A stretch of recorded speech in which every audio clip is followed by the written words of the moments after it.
E muito bom dia a você que acompanha o Facebook da Bariri Rádio Clube, facebook.com/Bariri Rádio Clube, e também a você que nos ouve através dos 570 AM da Clube, seja muito bem-vindo.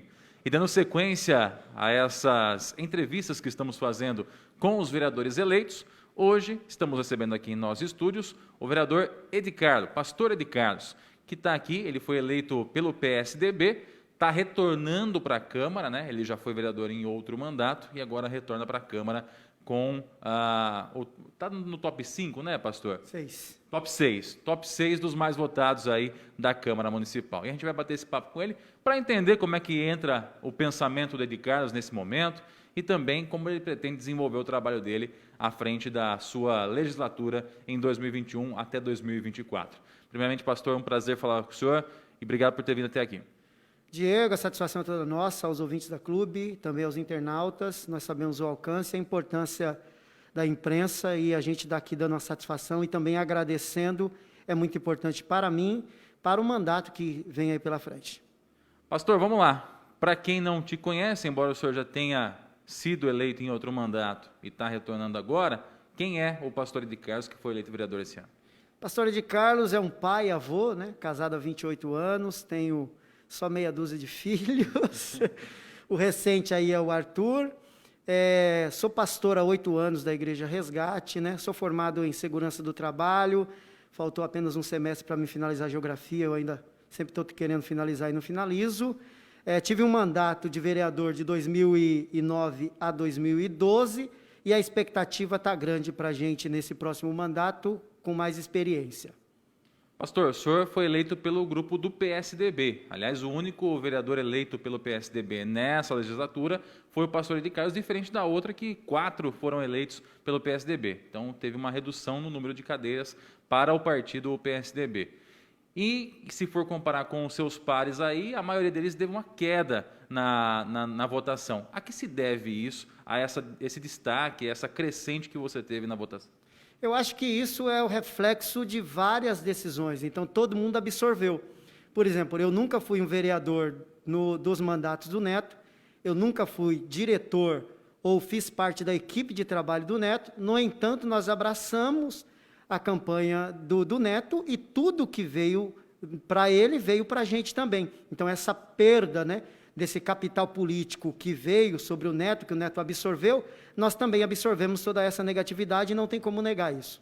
Isso impactou também na sua campanha, pastor? Com certeza, impactou não apenas na minha campanha, mas na campanha de todos os outros vereadores que faziam parte da equipe. Por exemplo, nós, votos de vereadores, nós fizemos 5 votos a mais do que o MDB. Então, nós fomos o grupo que teve o maior número de votos. Qual foi a diferença? Na legenda. A legenda do MDB fez 387 votos. A legenda do PSDB só fez 188 votos. E na última campanha de 2016, a legenda do PSDB fez 432 votos. Quer dizer, a perda significativa, tanto na legenda, também reflete nas candidaturas nominais dos vereadores. Bom, pastor, o senhor acaba sendo o único representante de uma equipe que por muito tempo aí esteve à frente da política baririense. Encerra-se o ciclo do Neto Leone neste ano, devido à votação que ele teve, e o senhor fica dentro do grupo, representando esse grupo. Como é que fica para você esse trabalho a partir de 2021? Eu acho que a relação de grupo é uma coisa, a relação minha de mandato de vereador é bem diferente, Diego.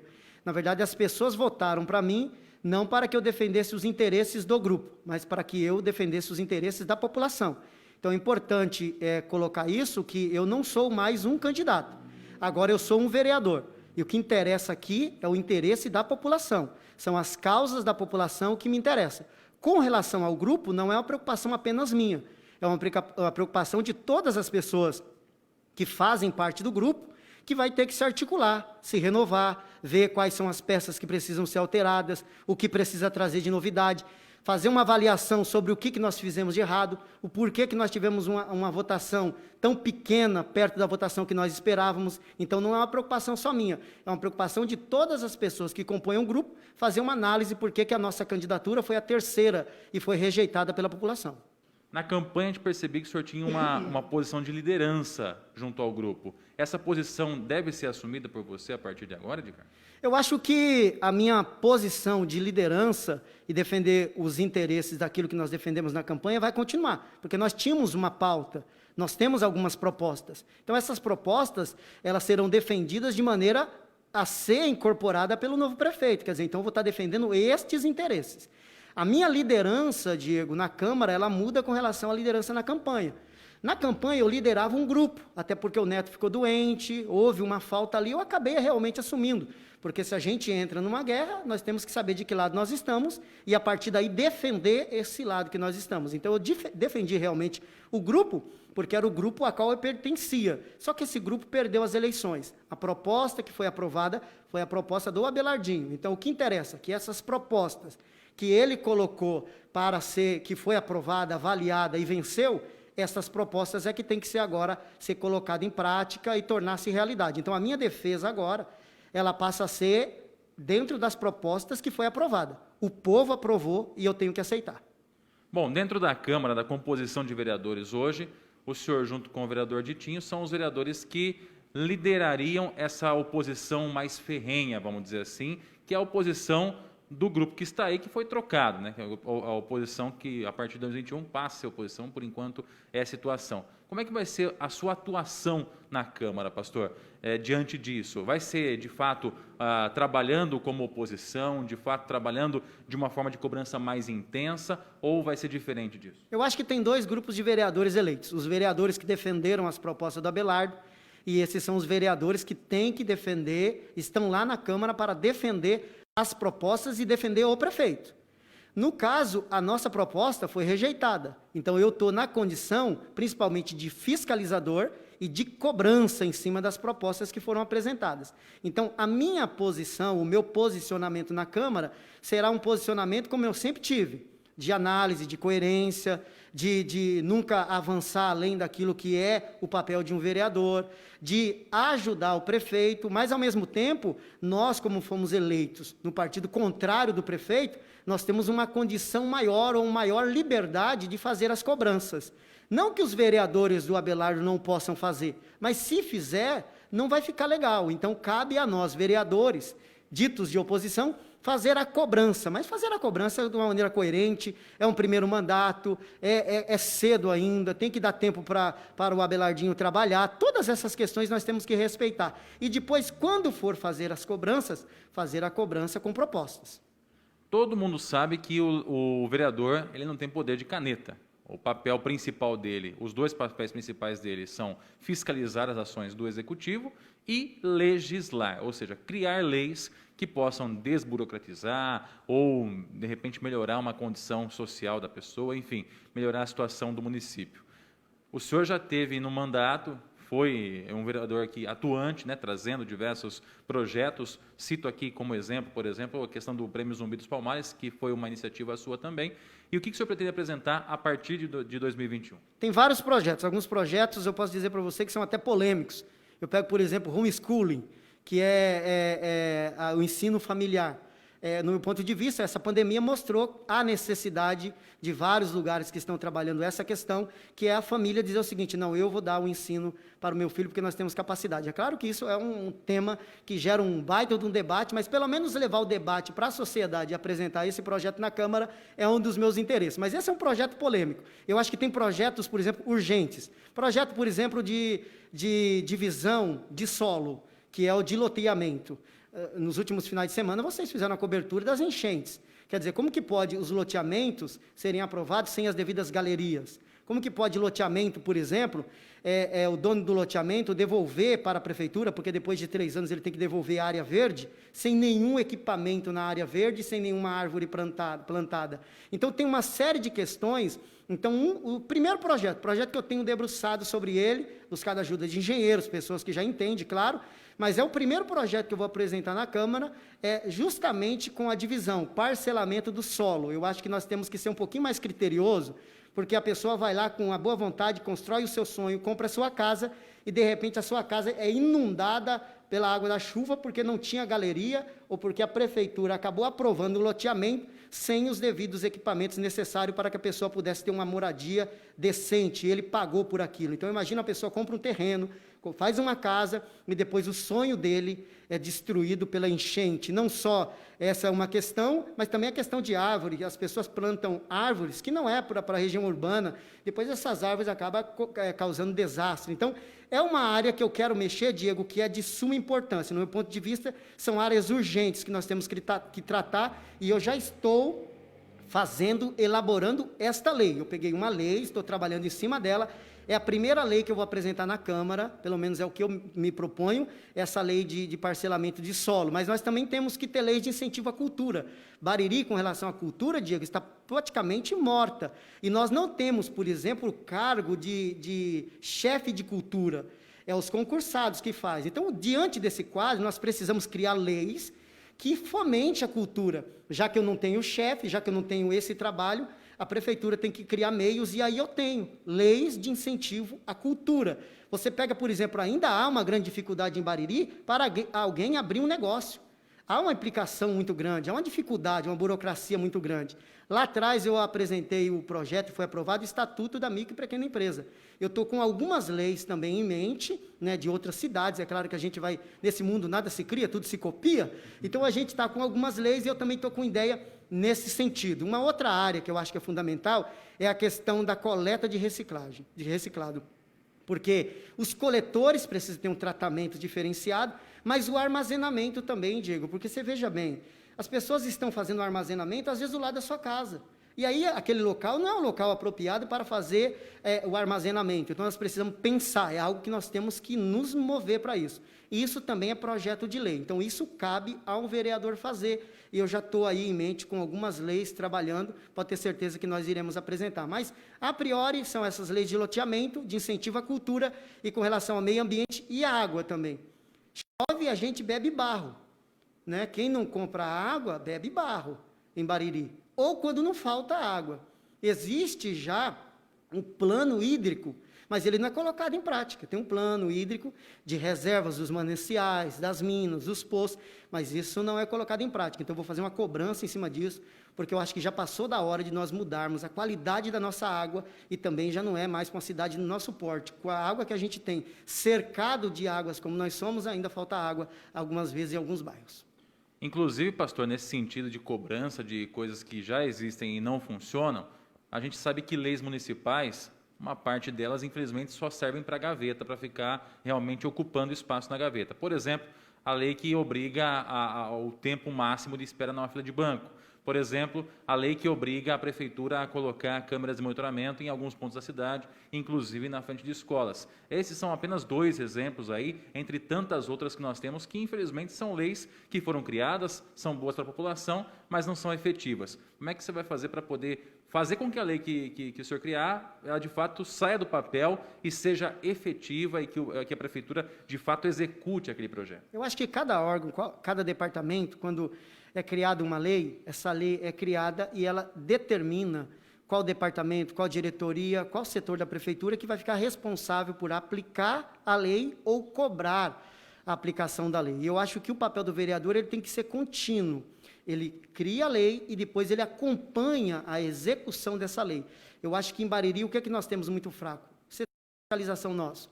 São poucos funcionários e é muito fraco. Nós precisamos, então, engrossar isso. Fortalecer a questão da fiscalização. Quem é que fiscaliza as pessoas que estão jogando lixo nos terrenos que não é para jogar? Existe multa para isso? Adianta criar multa se não tem quem fiscaliza? Os nossos mananciais, está sendo protegido? Tem a mata ciliar em volta? Quem é que está cuidando disso? Então, é claro que a criação da lei é importante, mas também cobrar do órgão responsável a execução da lei.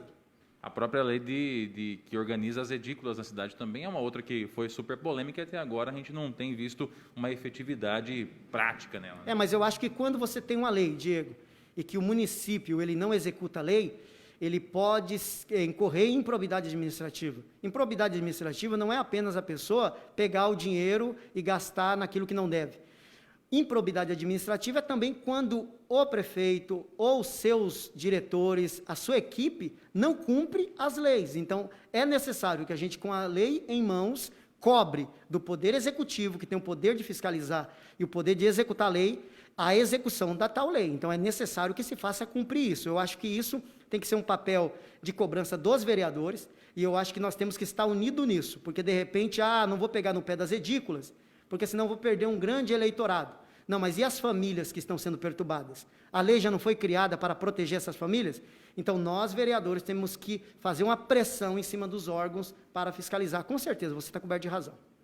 Pastor, uma outra questão também que eu quero te perguntar é que o senhor é o único pastor eleito na Câmara atualmente. O senhor se sente um representante dessa classe, dos evangélicos, aqui na Câmara em Bariri? Não apenas dos evangélicos, mas eu me sinto representante dos cristãos. Eu acho que pela conduta, pelo tempo que eu tenho de trabalho no meio evangélico, e, de certa maneira, eu sou um vereador que representa vários segmentos, representa a sociedade, mas também represento, por exemplo, esse público que cada vez cresce mais. Né? Existe um crescimento grande com relação ao público evangélico. Hoje nós temos mais de 45 denominações diferentes aqui na cidade de Bariri. E aí eu posso falar, é um público que nem sempre é assistido, né? Vamos pegar uma coisa simples, bem simples, um evento, por exemplo. Então você gasta aí 200, 300 mil reais para promover um rodeio, e quanto se gasta com um evento para o público evangélico? Você gasta quanto? 50, 60 mil reais para promover o carnaval? E quanto que é gasto com um evento para o público evangélico? O máximo que a prefeitura gastou em um evento evangélico em Bariri, Diego, pasme, 3 mil reais com a vinda do Robson Monteiro, na época que eu ainda era vereador. Olha, Diego, a distância. Ele veio, se eu não me engano, em 2011, nós estamos em 2020, e 9 anos, Diego, nenhum investimento foi feito. As marchas que nós fizemos, e eu sou um líder da marcha, a primeira marcha de 2015, as igrejas gastaram 22 mil reais. A segunda marcha, em 2016, nós gastamos 16 mil reais. Então, quer dizer, para as igrejas fica pesado, existe um público. O Robson Monteiro, nós colocamos 3 mil pessoas na Praça da Matriz, lotou, porque não foi só o público evangélico. A questão é que você faz um evento evangélico, ninguém bebe, não fuma, não briga, não precisa de segurança, e ainda um evento maravilhoso de paz para a cidade. Então, é claro que, de certa maneira, nós faremos uma ponte, né, de anunciar, existe esse público e uma população que precisa ser atendida. Não apenas nisso, os pastores trabalham com pessoas, então precisa de um atendimento diferenciado com o psicólogo, porque de repente ele já recebeu, ele já está tratando daquela pessoa, mas não é feita essa ponte ainda, rápido para o psicólogo.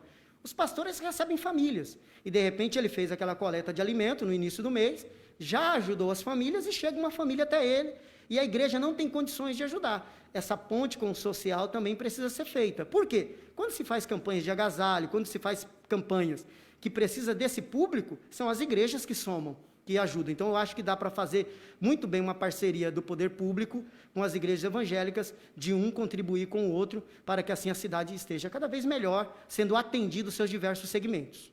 Duas pautas que há muito tempo fazem parte das conversas na Câmara Municipal, pastor, são, acho que até inclusive da época que o senhor foi o vereador da primeira vez, são a questão do prédio próprio para a Câmara e também a questão do carro próprio para a Câmara. O próprio prefeito Abelardinho, o prefeito eleito, manifestou o interesse dele em tirar a Câmara do local que está, ela fica hoje como um hóspede ali na prefeitura, e colocar numa sede própria. E também a questão do carro, de repente, daria mais locomoção aos vereadores. O que o senhor pensa desses dois pontos? Eu acho que isso é fundamental.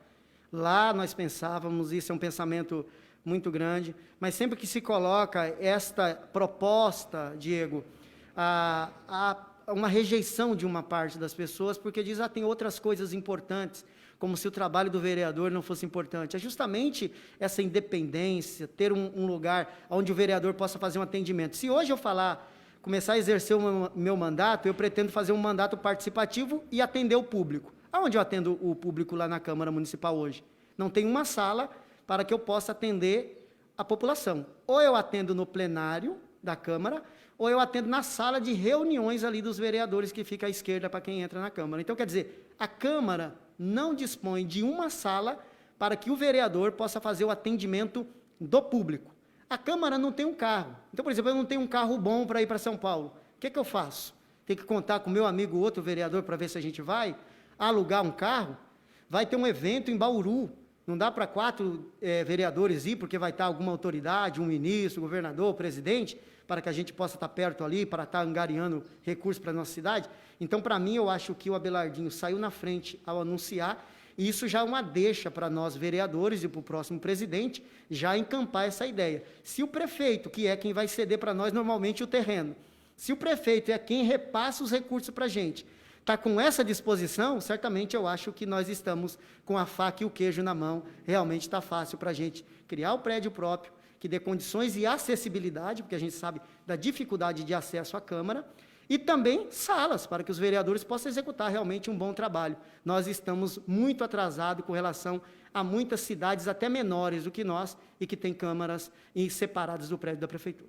E quem será o próximo presidente, pastor? Eu tenho o meu presidente, justamente por já acreditar que possa fazer um bom trabalho e porque acreditar que pode ser um bom mediador. No meu caso, para mim, o presidente ideal para essa legislatura seria o Ricardo Prearo. Ele tem uma articulação boa com o Abelardo, ele tem uma articulação boa com todos os vereadores. O Abelardo é um prefeito que está com boas ideias, mas ainda é inexperiente porque nunca foi prefeito. Nada melhor do que ter um presidente experiente para lidar com os vereadores e saber fazer essa ponte. A experiência dele, eu acho que pesa muito agora. Nesse primeiro biênio, a minha posição, o meu voto, né, se conseguir fechar a chapa, vai ser com o Ricardo Prearo. Pastor, obrigado pela sua participação aqui com a gente. Se o senhor quiser acrescentar mais algum assunto, fique à vontade.